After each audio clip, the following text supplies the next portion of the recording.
शोधकर्ताओं के अनुसार भगवान राम का काल ईसा पूर्व 5000 वर्ष रहा है, अर्थात आज से 7000 वर्ष पूर्व।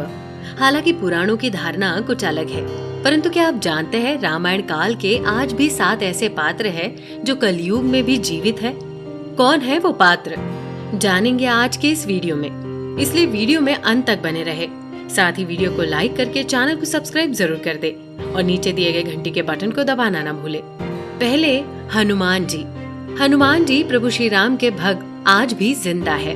प्रभु श्री राम और माता सीता की कृपा से वे कल्प तक इस धरती पर सशरीर ही रहेंगे।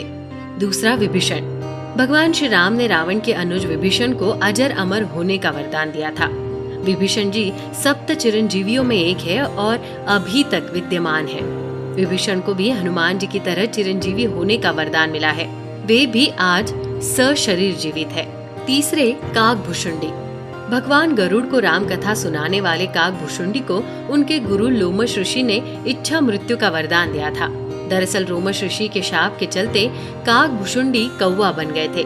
लोमश ऋषि को बाद में इसका पश्चाताप हुआ, तब उन्होंने काकभुशुंडी को बुलाकर शाप से मुक्त होने के साथ ही राम मंत्र दिया और इच्छा मृत्यु का वरदान भी दिया। कहते हैं कि कौवे का शरीर पाने के बाद ही राम मंत्र मिलने के कारण उस शरीर से उन्हें प्रेम हो गया और वे कौवे के रूप में ही रहने लगे। कालांतर में काकभुशुंडी के नाम से पहचाने गए। चौथा लोमश ऋषि परम तपस्वी तथा विद्वान थे। इन्हें पुराणों में अमर माना गया है। हिंदू महाकाव्य भारत के अनुसार ये पांडवों के ज्येष्ठ भ्राता युधिष्ठिर के साथ तीर्थ यात्रा पर गए थे और उन्हें सब तीर्थों का वृत्तांत बतलाया था। लोमश ऋषि बड़े बड़े रोमों या रोओं वाले थे। उन्होंने भगवान शिव से ये वरदान पाया था कि एक कल्प के बाद मेरा एक रोम गिरे और इस प्रकार जब मेरे शरीर के सारे रोम गिर जाए तब मेरी मृत्यु हो जाए। पांचवा जामवंत, अग्नि के पुत्र जामवंत को भी प्रभु श्री राम से कल्प के अंत तक जीवित रहने का वरदान मिला हुआ है।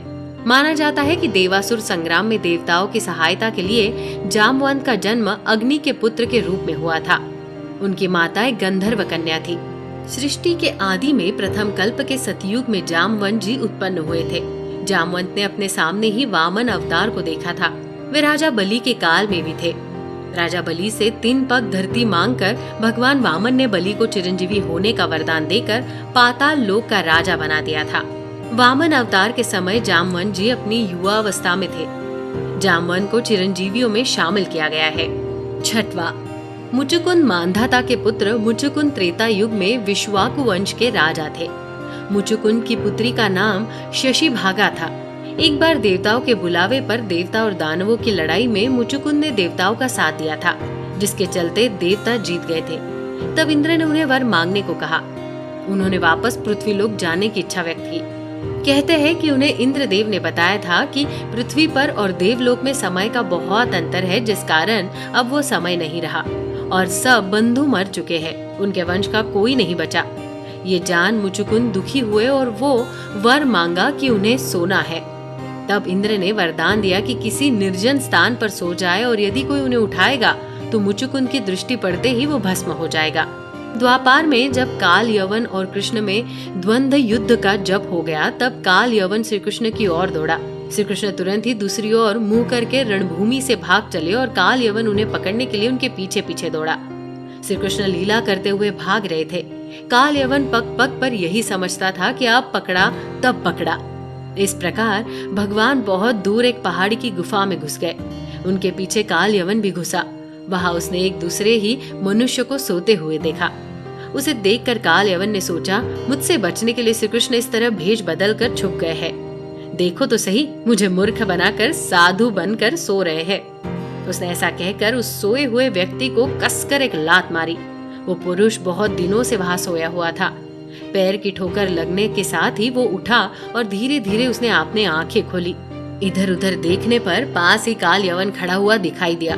वो पुरुष इस प्रकार ठोकर मारकर जगाए जाने से कुछ रुष्ट हो गया था। उसकी दृष्टि पड़ते ही काल यवन के शरीर में आग पैदा हो गई और वो क्षण भर में जलकर राख हो गया। काल यवन को जो पुरुष गुफा में सोए मिला, वे इक्ष्वाकु वंश महाराजा मांधाता के पुत्र राजा मुचुकुंद थे।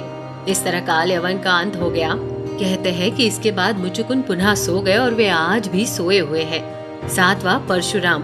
परशुराम भगवान विष्णु के छठे आदेश अवतार परशुराम आज भी जीवित है।